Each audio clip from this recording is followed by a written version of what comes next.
Hey, my name's Jared Moon, and I'm part of a group of underground athletes you've probably never even heard of before. Most of us don't even have gym memberships. We don't have every piece of equipment known to man, nor do we have a ton of time to train. And we don't need it because we're achieving amazing things without it. We are Garage Gym Athletes, and these are our stories.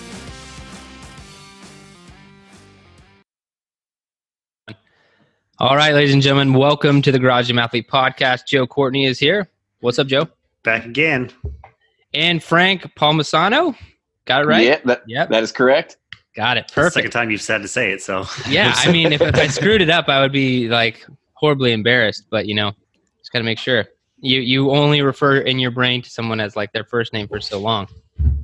But Frank, man, welcome back to. Thanks for having me. The season. I love doing these reattacks to kind of just check on people and see how things are going, what you've been up to, give us any updates, because that's truly, what makes a Garage Gym Athlete is not popping in and hitting some training for 3 or 4 weeks. It's sticking over, programming for the long haul. So I'd love to get any updates. I'll go ahead and ask for like a quick intro because community's grown, lot more listeners since the last time. So maybe they didn't listen to your first episode. So just give us a quick intro, who you are, what you do, how you train, and then we'll go from there. Frank Palmisano, like you said, I'm actually a police officer in Cincinnati, Ohio. Just moved in October, though. I moved from Cincinnati across the river. Now I'm down in northern Kentucky. So I moved from a garage gym to a basement gym, nice. Which has its plus and minuses. But I'm in a house now. I got out of a condo, so there's a lot more space to do stuff. And I started with one man, one barbell, 2013, and moved up to the Garage Gym Athlete programming and pretty much have stuck to Harder to Kill the whole time. Need to get this man a Hard to Kill for life shirt. It needs to happen. I am thinking about switching to Shred next time, but we'll see. Hey, I won't fault you for it. You've been on hard to Kill long enough. That's awesome. Joe's just trying to hold on to that title. Longest active streak. Yeah. All right, man. So you went from condo to basement. You said there were some pros and cons. Like, what's the difference here? We have a lot of basement gym goers, and I kind of did the basement thing in North Carolina, but it didn't really count because it was a basement that was like open to the outdoors, but they called it a basement. So it's I don't even really ideal setup, honestly. Yeah, it was perfect. I'm not really sure why I left, but I would love to hear what your pros and cons on the basement gym are. The biggest pro is that, especially in the heat, is it's air conditioned, so it's not 100 degrees outside, which is huge. But then kind of the negative is that when there's sprints or something like that, I gotta go out through the basement door, out through the garage real quick to the street where I can do my sprints. And I try to keep that moving as fast as I can. So there is a little bit of a time component there, but it hasn't been bad. And then there's a height restriction. Obviously the garage is a lot taller than the basement is, but can you go overhead? I can't go overhead. Okay. I can't go overhead, but I couldn't kick or anything like that. Or I couldn't even attempt to do muscle ups, which I'm not even close to that yet anyway. Yeah. That's, that's like the first thing I check when I walk into a new space is like start putting my arms over my head. I'm like, okay, I think it'll work. Add, whatever 8 inches for the plates off the barbell. But yeah, that's awesome, man. And so you moved and you've been training for a long time. I'm trying to see, what the updates would be from last time other than that. Like what has changed otherwise? Like have you had any issues or good things? Like what's gone on since the last time we chatted? Yeah, probably the biggest thing was I go to my fiance's CrossFit box with her sometimes. If I do, it's usually on a Saturday. They kind of have like a chipper style workout. Nice. And so I was doing one with her. It was a 3-person team. It was power cleans, burpees over bar, and then toes to bar. Well, on the toes to bar, I was doing strict, and one of the coaches came over and was like, why don't you try kipping, and kind of gave me some pointers. And I tried it and ended up tearing my labrum. So That was back. Good job, coach. Yeah. And like that's why we know every time in toes to bar that we like have in parentheses strict toes to bar. Wow. And I should have stuck with that, but I ended up tearing it. That was probably December-ish. Kind of him hauled around. I was going to wait till October to try to get the surgery. And I couldn't. Working as a police officer, I couldn't open doors or anything like that without having pain. So called the ortho back and said, I want to do it sooner. He's like, well, how about next week? And I said, okay. So got it done. And I'm finally, I think that pretty much the start of this cycle was when I got cleared. Oh, nice, dang. Man. So how was the recovery process? This is the second time I've had shoulder surgery, but this one was a lot worse. It was 6 weeks in a sling.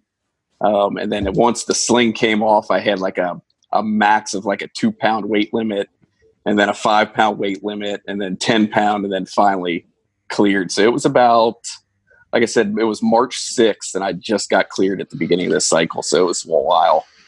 Wow. And how'd you take that mentally? That was tough because I had this game plan going in. I was going to Aerodyne a lot with one arm, and I did quite a bit, but I definitely didn't eat as good as I should have, so I gained some weight. I'm like, oh, now I feel like a big blob, and now I need to get back on it. That's why the day that I got cleared, I signed back up, and I was like, all right, it's time to start. Wow, man, that's brutal. I've been injured, but nothing that serious. But the Aerodyne of all contraptions, like that one's pretty brutal. I mean, you get your money's worth. Like that's a full body. You're doing it 2 legs, 1 arm, I guess. Yeah. Do you have any imbalances? Rough. Do you have like shoulder, like one arm stronger than the other, like anything going on? Definitely my left is a lot stronger now than my right was. But I went back to the CrossFit box with my fiance about a week ago, and it was pull-ups, and I hadn't done pull-ups at all. So I was a little hesitant. I had a band there ready to do banded pull-ups, and knock on wood, it didn't hurt at all. And I was able to string together like 6, I think, in a row, which is a huge drop from where I was. I was at 22, but at least I know there is some strength there, and it's just coming back. It'll come back. Yeah, it comes back pretty fast. I think investing in crossover Symmetry is going to do you wonders. Yeah. It'll keep you out of getting shoulder surgery again and tweaking things. It's Jared and I both use ours routinely. We've never, at least I haven't had shoulder surgery, and I think it's been avoided because of crossover Symmetry. Were you unsure if I had shoulder surgery? I forgot. I didn't want to speak for you, but I'm pretty sure you didn't, because I think it was this decision of like you could have shoulder surgery or you could just PT it. Yeah, I ended up just doing crossover Symmetry and this was like back in, that was like 2015 or something like that, when it was really bad. So crossover Symmetry helped a lot getting me back.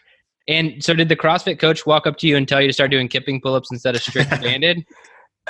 No, he didn't. Okay, good. It was actually stay away from me. Coach. I was like, because it was weird because I was doing fine with the strict. I'm like, I'm not as fast, but whatever. And then I'm like, okay, I'll try it. And I got one in, felt good, and then the second one, it snapped. Now I'm sure there was previous injury before from boxing and doing MMA and stuff like that, and that was kind of the tipping point. But I know not to do kipping anymore, at least not for a long time. Yeah, and that's what. So for anybody out there, if a coach walks up to you, this doesn't have to happen in CrossFit gyms. It also happens in Globo gyms. But I would challenge anyone to ask somebody if they give you some sort of recommendation. Ask them why 3 times. Like they're like, okay, go ahead. Why don't you try some kipping? And you're like, why? And be like, well, you can go faster. And you'd be like, why do I want to go faster? And see if he can. So you'd be on your second why. See how deep he can go. And if you feel like it's a legitimate reason, and then maybe give it a try. If you're like, oh, well, the reason you want me to do that is not something I'm trying to do, so like I'll just not do it. That's my strategy right there for anybody getting unsolicited advice at any gym. Cool, man. Well, how has work been going? I mean, like, are you getting back to normal? Yeah, I was on. Luckily, I work as a detective, so I could make my job as much desk duty as I really needed to. So I was on desk duty for the whole time, but I'm also on the civil disturbance response team, so the riot squad. So that kind of, I wasn't able to train doing that. All I was doing was going out and pretty much watching them.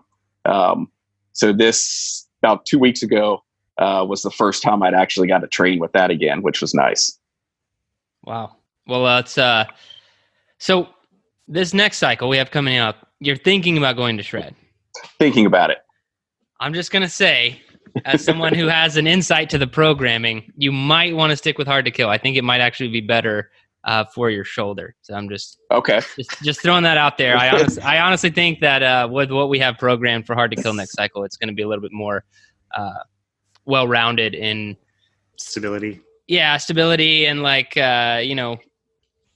getting in like lateral raises and just like some really basic stuff for shoulders that I'm not saying VD won't program that stuff in the shred track. We're specifically targeting it in the hard to kill track this cycle. So check it out, man. That's definitely good to know.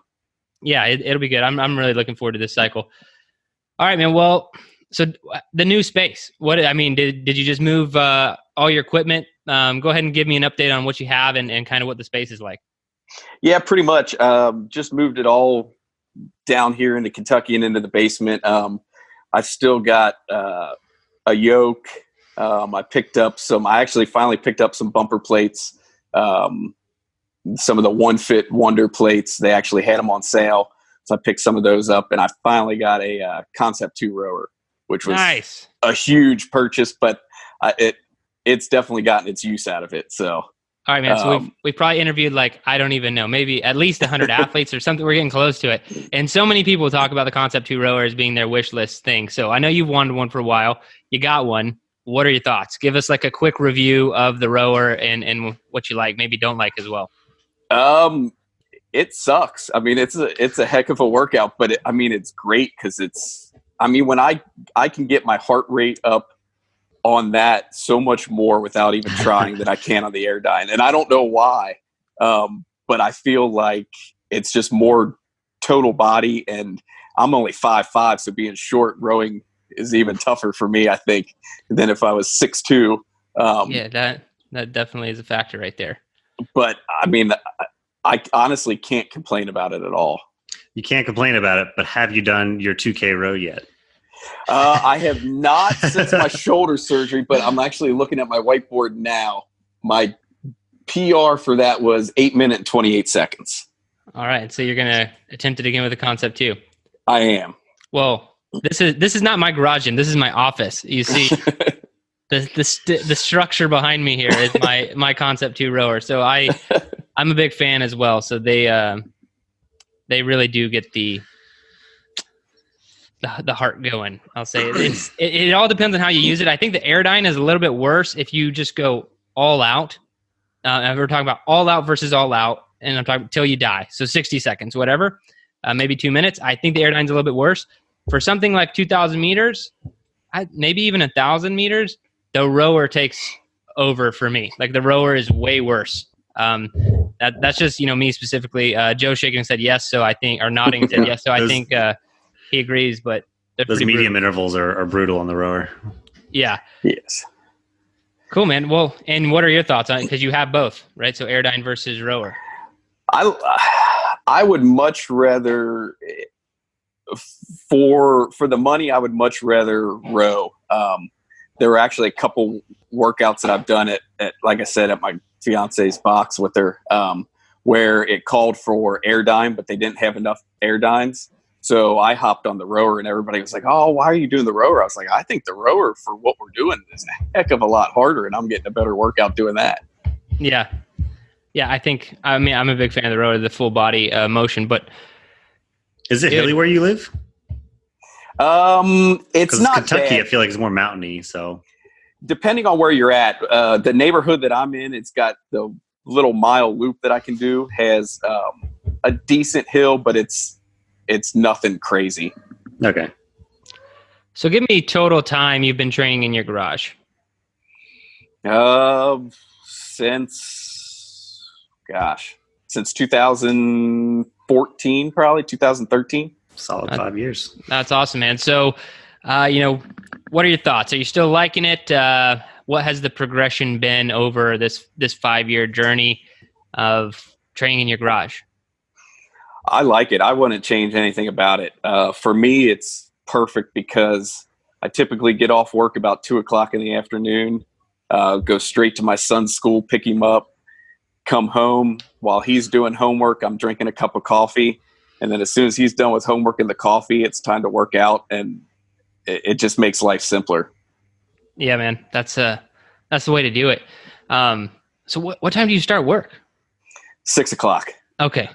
So I'm usually up by 4:30 every day. Yeah, that's a long day. Cool, man. And what's been the biggest struggle? You know, I like to ask this on most of the episodes, but I just like to know if it's changed. So what's been the biggest struggle maybe over the last 5 years in being a garage gym athlete, training by yourself? Really just making sure that I'm coming with the level of intensity that I need to, and not half-assing a workout or just kind of going through the motions. I mean, we all have those days, I think, where it's kind of like, all right, I'm just going to go through the motions, get it done because I don't feel good, I'm tired, whatever it is. But really making sure that I try to bring it every day. Yeah. So some days you're an exerciser, some days you're an athlete. Like that's correct. I completely I think that's so true. And that's 100% true for me as well. Like some days I'm like, whatever, today is a consistency day. Like we're just, work will be done, but it's not going to be amazing. And then other days I really want to get after it. Cool. All right, man. I want to know if it's changed. What's the hardest workout you've ever done? Last time I said Murph, but that was before I had a rower. So now I have to say condition me to the grave. Yeah. I have you not have the been Aerodyne able too. to finish that. Yeah. Oh, man. Yeah. Yeah, I cannot finish that workout yet. Yeah, people don't fully understand condition me to the grave until they have both the Aerodyne and because the scaled version is definitely a challenging workout. Not hating on it, but when you have an Aerodyne and you have a rower, that workout goes from finishable to really, really hard. Yes. Very good. Yeah, that's a very worthy one. Cool. All right, in your opinion, what's the best activity for building mental toughness? I still got to go with the cold showers, especially with the weather we've been having lately where it's 95, 100 degrees out. I think that makes the cold shower even more brutal when you get in there. So how do you, I don't know if you have this problem in Kentucky, but I can't take a cold shower in the summer in Texas. Or not not a legitimately cold shower. Maybe we have low pipes. I know people have heard me talk about this before, shallow pipes, but can you get a decent cold shower in the summers? You can get it pretty cold. Usually what I do is I just start slowly backing down the temperature until I get it, as cold as I can. I mean, I'd love to actually have an ice chest where I could just fill it with water and get in there and be able to completely submerge, but maybe in the future. That's my summer strategy. So I do that. I do that about once a month right now. And then once we transition to winter here in a couple months, I'll be taking a cold shower every day, and I look forward to it. But I can't. It's not even I go all the way cold, and I'm just and I'm not. This is not some tough guy thing. I'm saying if you were to measure the temperature of my water, it would go from I don't know what I shower at, maybe 100 degrees, to cold as 95. It's it's just not that, because it's just the temperature of the outside. Right. So yeah, it's tough for me to do. So I do the submersive. I got one of those big horse troughs. Yeah, horse troughs, and fill it with ice. The only problem with that's an expensive game. It's right. You have to go buy. I realized that the more frequently I started to do it, I was if I were to do this every day, I'd have at least a $250 a month habit in just ice. Right. So buy an ice machine. Yeah, right. I need to get an ice machine or something like that. But it's well worth it. It's really fun and definitely a completely different experience than a cold shower. I think a cold shower, if the water's actually cold, mine will be soon, but if you were to go from dry to cold, just you're standing there cold, get in, that's the worst experience possible with cold ever. But getting into something slowly, it's not as bad. So that's kind of my rating on it, if you're thinking about it. Okay. All right, man. If you could only have one piece of equipment to train with for the rest of your life, what would it be, and has it changed? I still like the sandbag. I think it's so versatile. Whether you're doing cleans and squats or whatever you're doing with it, I think you can really do a lot with it. That is a solid piece of equipment. So what's something you would want to add to your basement gym or gym setup in general? I'd like to get once I get a little more space, I'd like to get another power rack. Power rack and probably more bumpers. A power rack, that's actually starting to appeal to me as well. I'm kind of done with the sawhorses.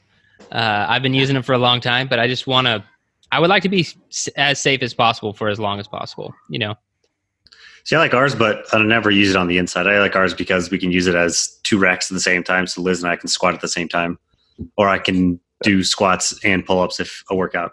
Well, do you have the arms, like the arms to catch the weight? Like, no, that's the main thing I'm talking about. Cause I had that big, like that cage or whatever, in my last house here in Texas. Like you've seen it before, but. Oh, the arms just stick out to one side. Yeah. But I mean, or I don't have those, but I have the ones that go in between, like inside the cage. I actually haven't even used them yet, but next time I max out on squat, I will. You gotta do that, man. Get a little more confidence. All right, cool. So what is the best advice you have for garage gym athletes out there? The biggest thing is consistency. If you are consistent, even if you have those days where, like we talked about, where you're just going through the motions, you're gonna see results. You're gonna get to where you want to be. Yeah, it's not gonna be, going from no activity and all of a sudden in a month I'm gonna be super stud. But if you put the work in a year, 2 years down the road, you're going to see the results that you want. I think patience is often neglected in fitness. Like we do 12-week cycles. That's only because that's how we program. But like, I wish I could put people on like the 12-year track. Like, hey, yeah, you're out here for 12 years. And at the end of it, you're going to be like just chiseled out of stone. But in the meantime, I just need you to put in the work for a long time. Right. Awesome, Frank. Well, it's a blast, man, talking to you and having you on, hearing about your updates. Really cool. Just keep crushing it, man. You're doing awesome. So glad to have you in the community. Glad you're back and getting healthy again. If you need anything, let us know. But thanks for the time and thanks for being on the podcast. Thanks for listening to the Garage Gym Athlete podcast. If you want to learn more, go to garagegymathlete.com. You can learn about our training. Let us send you a copy of our book, The Garage Gym Athlete, or you can even get featured on the Garage Gym Athlete podcast. Thanks for listening.